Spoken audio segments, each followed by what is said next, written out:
Сәлеметсіздер ме, тыңдарман қауым? Қазақша арнаны қолдап, лайк басып, әңгімені соңына дейін тыңдап, достарыңызбен бөлісіп, арнаға тіркелуді ұмытпаңыздар. Қосарай қаласының тап ортасындағы әкімдік үйінің алдында тәу заманнан бері қала халқы демалатын көлемді саябақ бар. Мұсылмандардың Құрбан айт мерекесінің 3-ші күні әдемі бір әйел 3-4 жастар шамасындағы баласын жетелеп осы саябаққа кіре берді. Демалыс күн болғандықтан ба, адам көп екен. Отырар орынның біразы бос емес. Серуендеп сейіл құрып жүргендерде жетіп артылғандай. Баққа кіре бере, әйел ту сыртындағы 9 қабат ғимаратқа жаутаң-жаутаң етіп бір-екі рет қарады. Көкірегінде бәрі сайрап тұр. Қай жылы, қай қабатта отырғаны, басшыларының мінез-құлқы, жұмыс әдістер бәрі есінде. Виталий Сергейұлы деп аталатын басшысы төңірегіне көрікті әйелдерді жинағыш еді. Құдды бір гарем сияқты. Өзі келбетті, ірі шет тілінің маманы болғандықтан болды, элита ортасына жастайынан тап болды.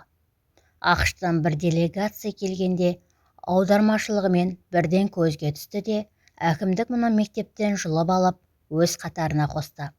Әуелі жұмысты офис менеджерден бастады.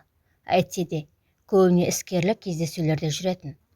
Тіпті аудармашы болғанның өзінде қонақасыларда қызмет көрсетеді. Басты себеп келбеттілігі, тез тіл табыса алатын сергектігі, тағысын тағылар. Ресми аты жөні Сағила Беймұратқызы. Қатарластары оны еркелетіп Сакуша дейді. Сол Сакуша баласын жетелеп әрі-бері жүрді де, бақтың түпкі жағындағы жалғыз әйел отырған бір бос орынға жайғасты. Анау әйел екеуі ауыздары жыбырлай амандасқандай болды. Әйел 70-ті алқымдап қалған, екі жағы суалып, бетін әжім басқан кексе кісі екен. Екі көзі жаутаңдап, бұған бір, баласына бір қараумен болды.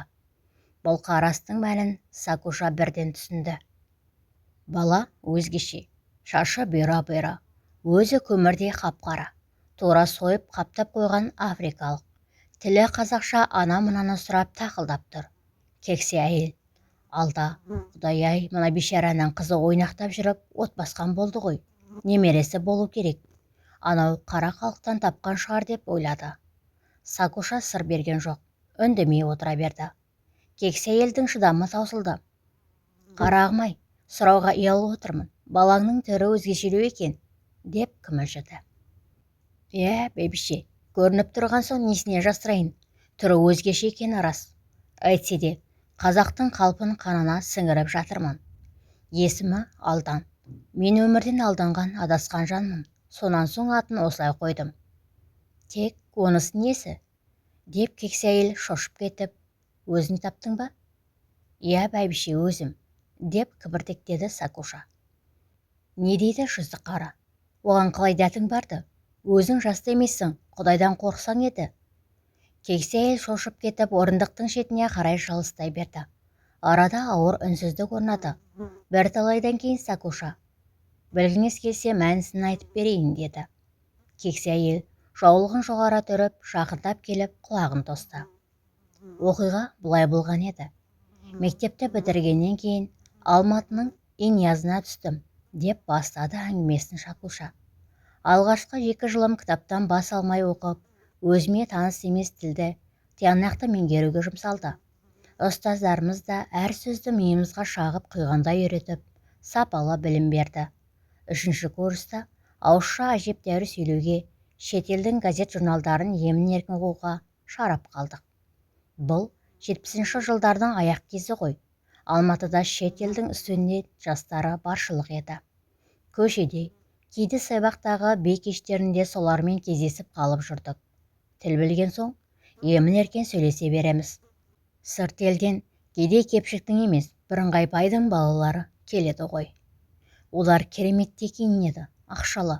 Сол жылдары Алматыда джинсы шалбар, бетте жағатын опа-дала, француз духи сияқты ұсақ-түйектер көздің құрты болды. Қыз емеспіз бе? Киім кигіміз келеді, әдемі көрінгіміз келеді. Курсымызда аса сұлу 2 қызымыз болды. Оның біреуі Шымқаладан еді. Өзбек ағайындармен шатысы бар ма білмеймін. Ол соншалық нәзік мүсінді, нағыз ботагөз қыз. Екінші қызымыз солтүстік жақтан болды. Оның енді дене бітімі естен тандыратын. Өзі аса ғашық, спортпен айналысқан батыл. Мен арқаның бидай өңді дейтін қара торы қызымын ғой. Алматыға келген соң бетім ағарып, кеудем көтеріліп, бөксем жұмырлана бастады. Әу бастан бойшаң, аяғым түзу болатын. Ағылшынның ақ джинсиін киіп, көзінің айналасына қоңырқай рең беріп, бетіме шамалы опа жаққаннан кейін нағыз сұлудың өзі болып шыға келдім. Шетелдік 2-3 студентпен жақын танысып, ұсақ түйек алып жүретінбіз. Бір күні қыздар: "Мыналар пәтерге шақырып отыр. Көп заттар әкеліпті, өлшеп көрейік", деді. Бопты, барайық", деді мен де елең ете қалып. Пәтерлері даңғарадай кең екен, бір бөлмелі затқа толтырып қойыпты. Көзіміз шоқтай жанды. Олар әдетте арзанға, ақшамыз болмай жатса қарызға да беретін. Ал келіп өлшейік. Киімдерді, юбка, кофта, джинсидің сан түрі, духидің неше атасы бар. Мен 2 джинси, 1 духи, ерінге жағатын помада алдым. Құрбыларым да қарық болып сумкаларын толтырды. Жігіттер болса, сырғауылдай бошаң апайтөс пәлелер ғой, дастархан жайып біздің заттарымызды жумақ болды. Шампан іштік. Тағы бір сұйықтардың дәмін таттық. Олар биге шебер. Музыка қойылып, көңіл көтерістік. Бір кезде кескен теректей құлап түскенім есімде, әрі қарай түк білмеймін. Содан қанша жатқаным белгісіз. Оянсам, алпамсадай қара нәсілді жігітпен жатырмын. Иттің зілдейін-ай, денемді жартылай әзер босатып алдым. Көргім келмей көзімді тарс жұмдым. Өзімді басқа бір тылсым дүниеге тап болғандай сезіндім. Санам дұрыс сияқты. Ал денем өзіме бағынбайды. Бұл түн біздің жанымызға да тәнімізге де өшпестей таңба салған қаралы түн болды.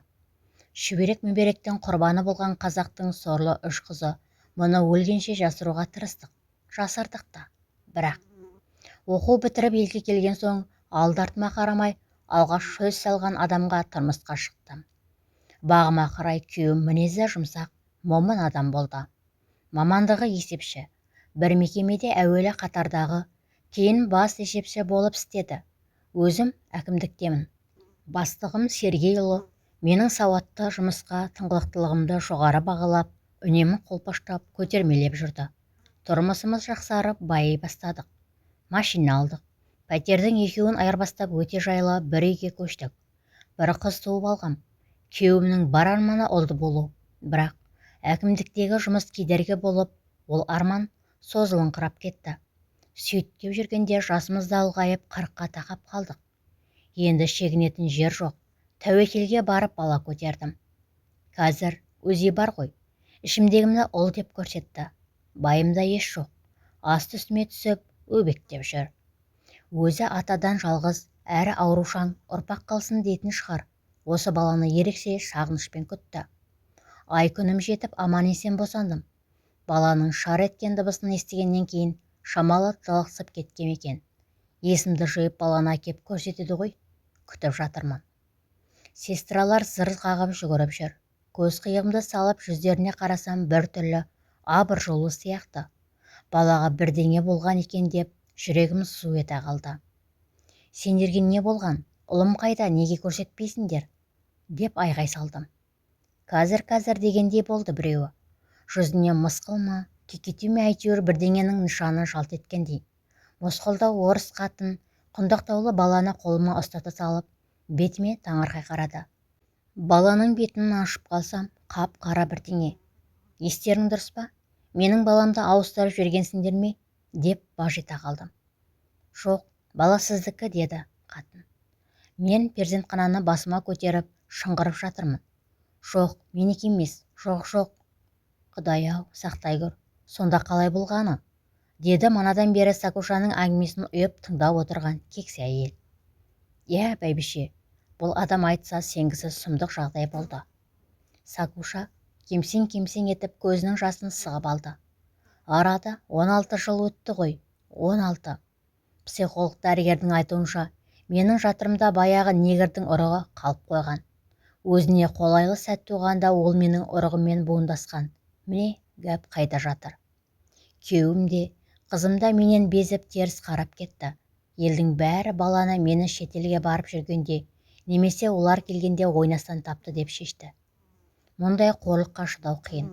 Баланы өлтіргім келіп, ваннадағы суға тұншықтырдым. Екі қолы ербеңдеп, қақалып шашалып, су астынан өзіме бақырайып қарағанда, иманым ғасыл болып қайта суырып алдым. Бейшара, зәреш ұшқаны сондай, мойнымнан қытастап, құшақтап, кеудеме жабысты да қалды. Ішім алай-дүлей, өзімен өзім жеркеніп, кектеніп алғам. Іштен шыққан шұбар жылан деген сол. Бәрібір баланы өлтіре алмадым. Ендеше өзім өлейін деп ойладым. Бірақ мына байғұсты кімге қалдырам? Кім оны бағады? Деп ол райынан да қайттым. Қазір не өлі емес, не тірі емес, ұяттың отына күйген бейбақ болып жүріп жатырмын, деп Сакуша әңгімесін аяқтады. Алла сорлай, жастық шақтағы селтеңдеудің зауалын тартқан екенсің ғой, деп кексе әйел жөніне кетті. Сакуша құлдыраңда ойнап жүрген баланы шақырып алып, бауырына басты. Сөйткенше болмай, оның жанына бала ерткен екі әйел келіп отырды. Бұлшық бет, қотан аяқты сары қатында, екі аяғының арасынан ит өтіп кеткендей, тыриған арық қара қатында, ауыз-аузына жұқпай сампылдап орысша сөйлеп отыр. Ара-арасында Толик, Аскарик, иди сюда деп қояды. Сакуша, білсе ғой, бұлар кімді тәрбиелеп жүргенін. Ертең олар рухсыз, ана тілінсіз мәңгүрт бірдеме болып шығады. Мына миғыла мүскіндер соны білмей ме? Мен бейшара айдалағыдағы африкалықтан қазақ жасаймын деп тыраштанып жүрмін. Ал мыналар қаны да жаны да қазақты қолма-қол орысқа айналдырып жатыр. Жаратқан жаппар, ием-ай, парақорлықта, зинақорлықта, ұятсыздықта, баққұмарлықта бізде. Рухы сөнген, сана сезімі таскерең болған бейшара сорлы екенбіз ғой.